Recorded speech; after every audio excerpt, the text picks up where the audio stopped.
So hunger க்யூஸ்ன்னு சொல்லிட்டு again Google search பண்ணி certain பிக்சர்ஸ்ல இருந்து கையில வாய் வைக்கிறது, கை மூடி இருக்கிறது, கை எடுத்துட்டு போறது, டர்ன் பண்றதெல்லாம் பார்த்து வச்சுக்கிறாங்க. தப்பு கிடையாது.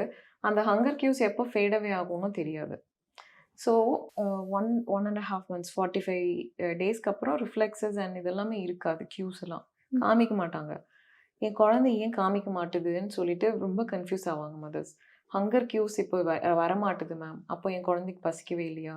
ஸோ எப்படி நான் கண்டுபிடிக்கிறது? அப்படின்னு சொல்லிட்டு அது ஒரு கன்ஃப்யூஷனான ஒரு ஸ்டேட்டுக்கு போவாங்க.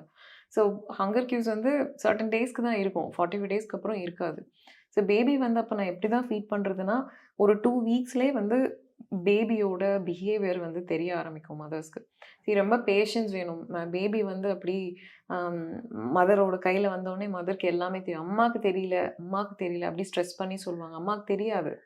ஸோ மேனுவல்லாம் எதுவும் கிடையாது. குழந்தைய இப்போ இது பண்ணா இது இதுன்னு சொல்லிட்டு. ஒரு ஒரு குழந்தையும் ஒரு ஒரு மாரி இருக்கும். நெறைய மதர் சொல்லுவாங்க. ஃபர்ஸ்ட்டு பையன் அப்படி பண்ணான். இவ வந்து வேற மாரி பிஹேவியர் பண்ணா. 2மே வேற வேற பெர்சனாலிட்டி இருக்கிற பேபீஸ். வேற வேற மாரி தான் இருப்பாங்க. நம்ம கம்பேரே பண்ண முடியாது. ஸோ ஒரு 2, 3 வீக்ஸ் பார்க்கும்போது, ஓகே இது பண்ணா இது பண்ணணுன்றது வந்து அண்டர்ஸ்டாண்ட் பண்றதுக்கே அந்த டைம் ஆகும்.